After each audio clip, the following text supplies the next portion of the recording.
My name is Maya Thompson, and I'm 30. Life, by most standards, looked like it was going according to plan. I'm an emergency nurse, which means long, grueling shifts, adrenaline that never really leaves, and the kind of chaotic satisfaction that only comes from saving someone else's world while your own sometimes feels fragile. I've been dating David Collins for 2 years. He's 32, a software engineer at a mid-sized tech firm.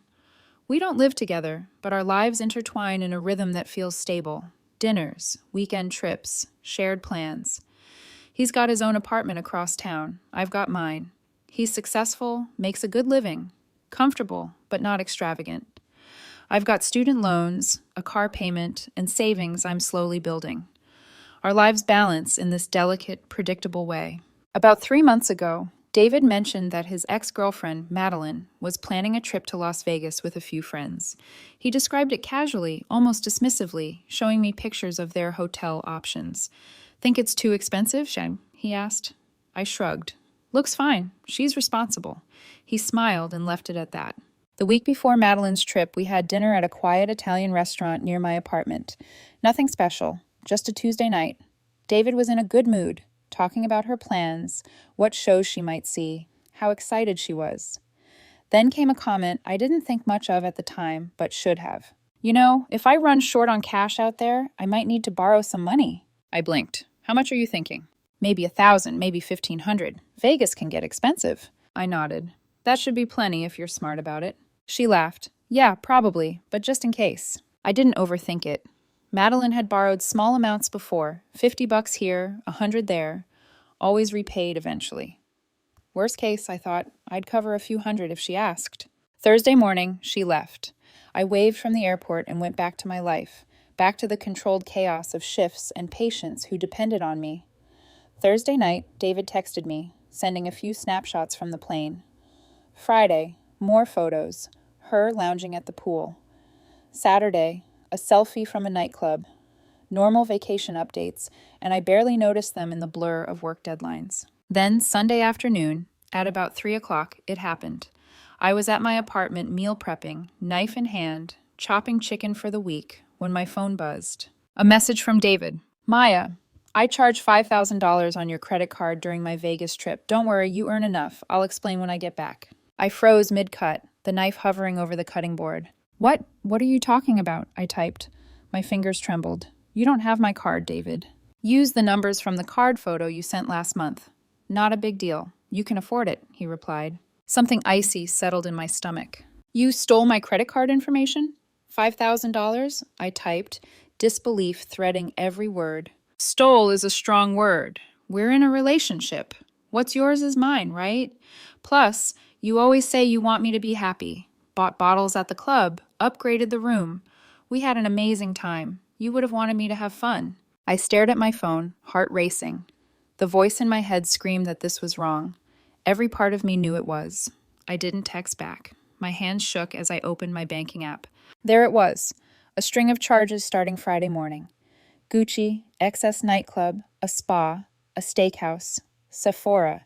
$5,347 in total. My stomach churned.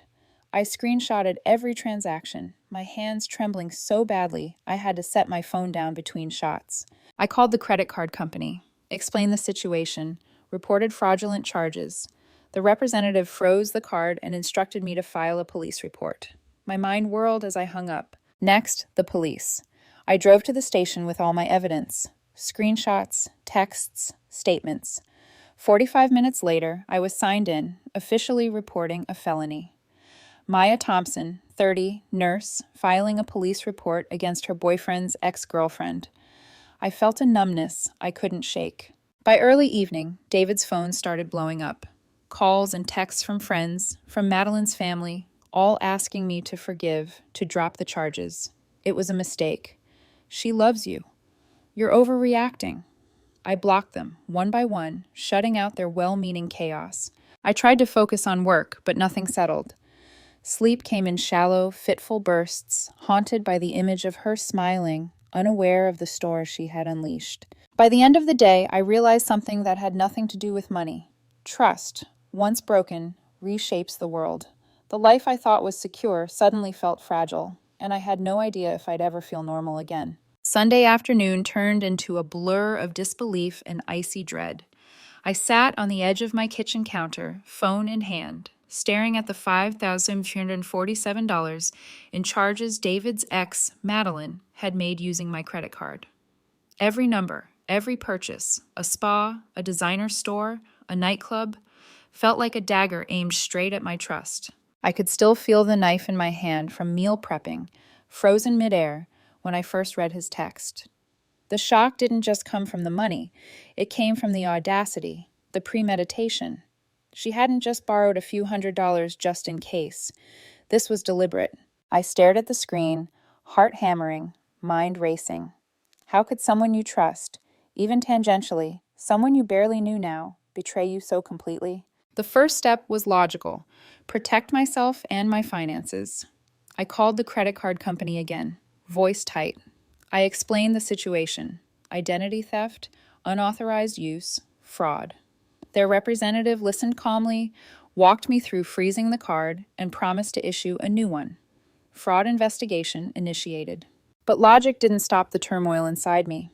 I felt nauseous, furious, and strangely hollow all at once. Betrayal isn't just about numbers, it's about trust. And mine had been shredded in an instant. Next came the police.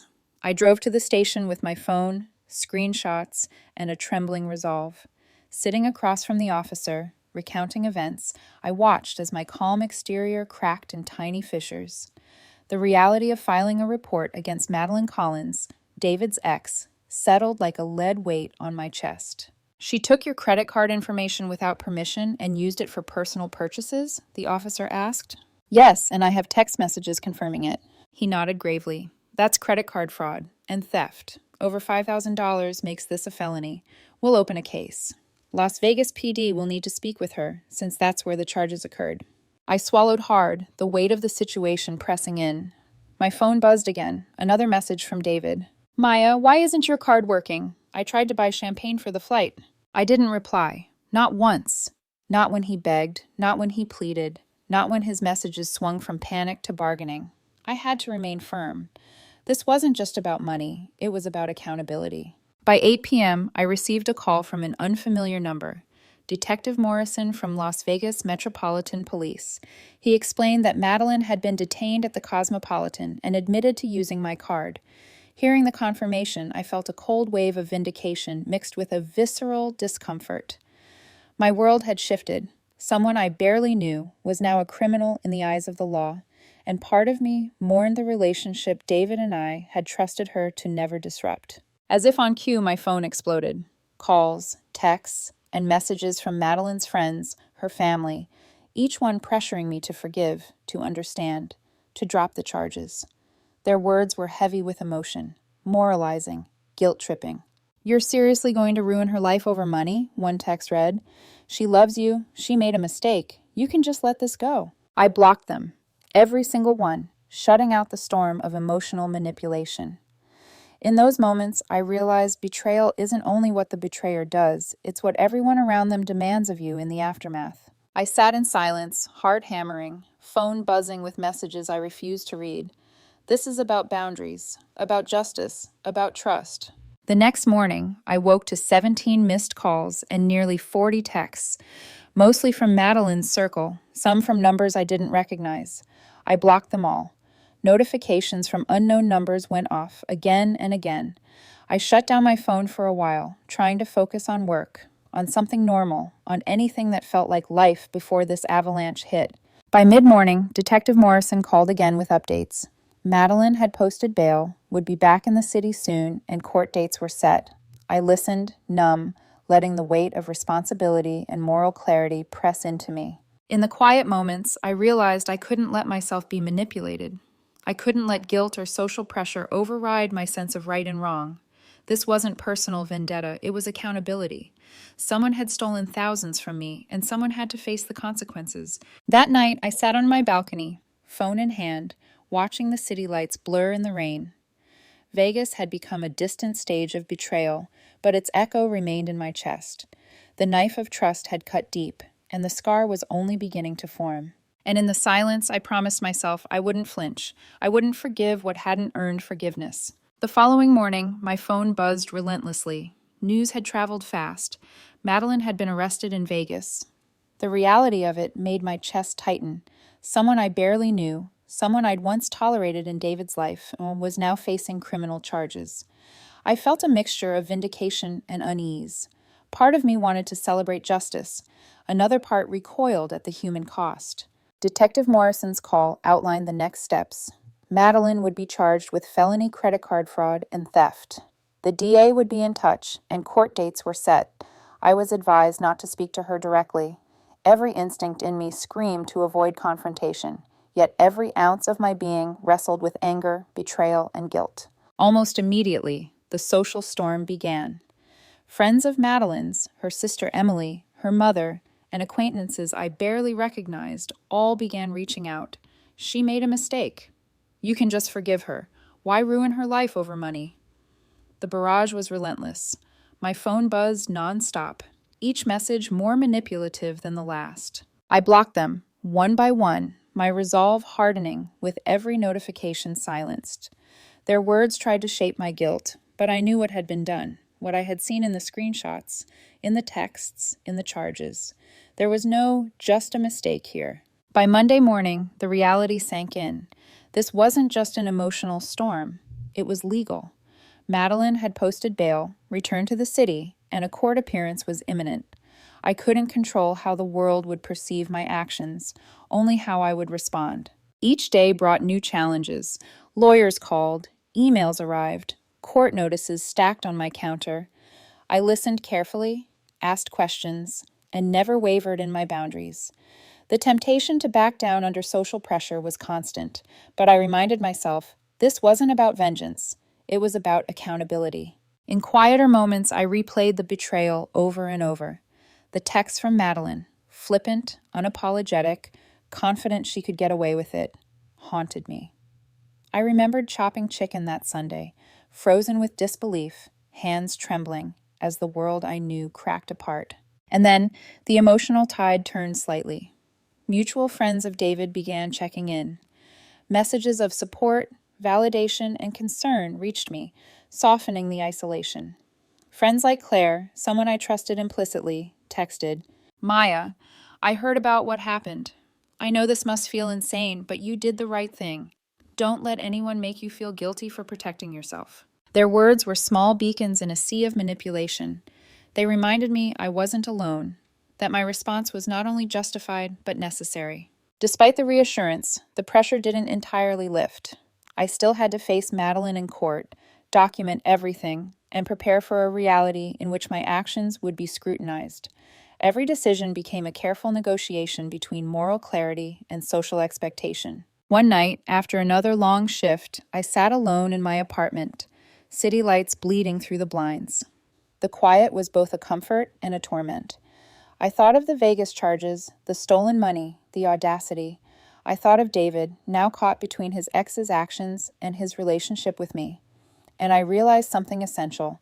Betrayal doesn't just take from you. It tests you, defines you, and forces you to confront who you truly are. For the first time, I understood that this wasn't only about the money. It was about boundaries, integrity, and survival of self in a world that constantly tests trust. And in that understanding, I found a small, fragile strength. I would not be coerced, guilted, or silenced. The wrong had been done, and justice, not revenge, would see it addressed. Weeks passed, each one heavier than the last. Madeline's court dates approached, and the reality of the legal system descended on me like a cold shadow.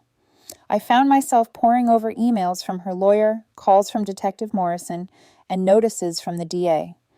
Every detail had to be documented, every interaction carefully considered. One wrong word, one misstep, could compromise the case. Her lawyer reached out first, leaving a voicemail asking if I'd consider resolving the matter outside of court. No lawyers, no pressure, just a conversation. I forwarded it immediately to Detective Morrison. He was blunt. It's a bad idea. Could be seen as coercion or witness tampering. Don't do it. I didn't. Even as I followed procedure, the social fallout intensified. Mutual friends began reaching out. some offering cautious support, others judging. People I thought were neutral suddenly had opinions, often critical. "Why are you pressing charges?" a friend texted. "It was just $5,000. You could have forgiven her." "Forgiven what?" I typed back, feeling my blood heat. Forgiveness doesn't erase theft, planning, or audacity. You wouldn't advise anyone to just accept this. Some understood. Claire and a few others offered quiet support, reminding me that protecting myself and enforcing boundaries wasn't cruelty, it was necessity. As court day approached, I prepared meticulously. Screenshots, texts, charges, all documented. My testimony would be factual, devoid of unnecessary emotion, but every fiber of me was tense with anticipation. I could still see the smile on Madeline's face from the Vegas photos, the confidence that she could manipulate the situation to her advantage. The arraignment brought its own tension. Madeline pleaded not guilty, her lawyer attempting to frame my evidence as permission given. But the texts, clear and premeditated, left little room for doubt. The DA was firm. "We'll see how it plays out in court, but the evidence is strong." Outside the courtroom, life continued in dissonance.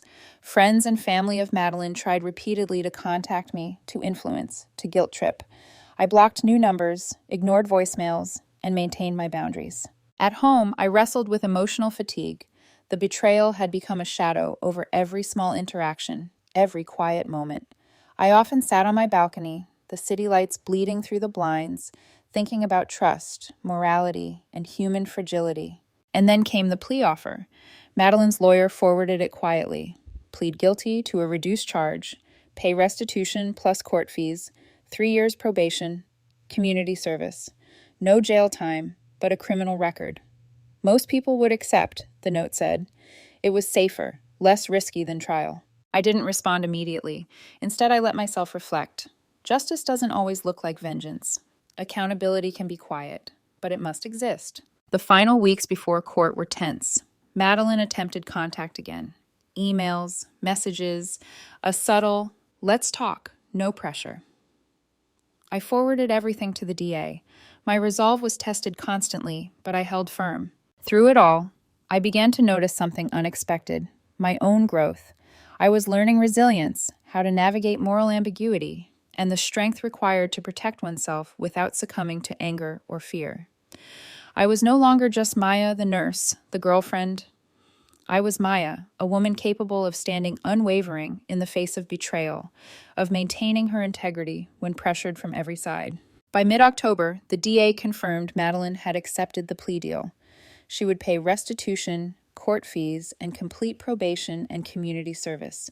The charges were downgraded, but her criminal record was permanent. I felt a small, quiet relief. Justice, in some form, had been served.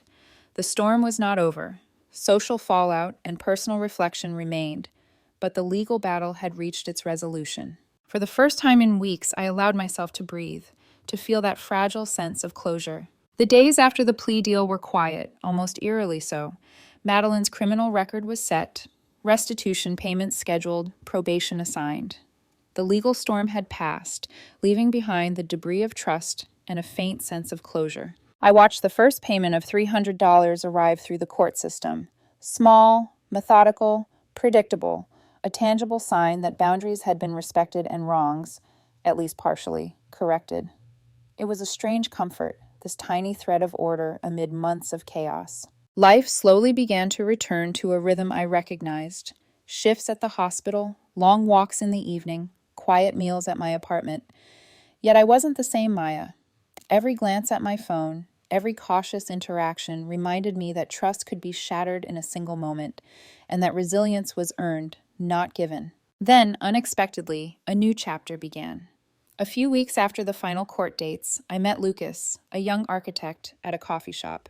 There was no pressure, no history, just a slow, tentative connection. On our third date, I shared the story, not in minute detail, but the essence. Betrayal, boundaries, lessons learned. He listened, truly listened, and instead of judgment, he offered understanding. "Good," he said. "That means you have boundaries. We're taking it slow." It was simple yet profound. For the first time in months, I allowed myself to hope again, to trust, not blindly, but with awareness. Financially, the situation had stabilized. My credit score remained intact thanks to the swift reversal of the charges. Emotionally, the storm of social judgment had faded. Most of Madeline's friends had stopped contacting me, and those I couldn't block no longer mattered. Occasionally, I caught myself wondering if I had overreacted, if pressing charges had been too severe.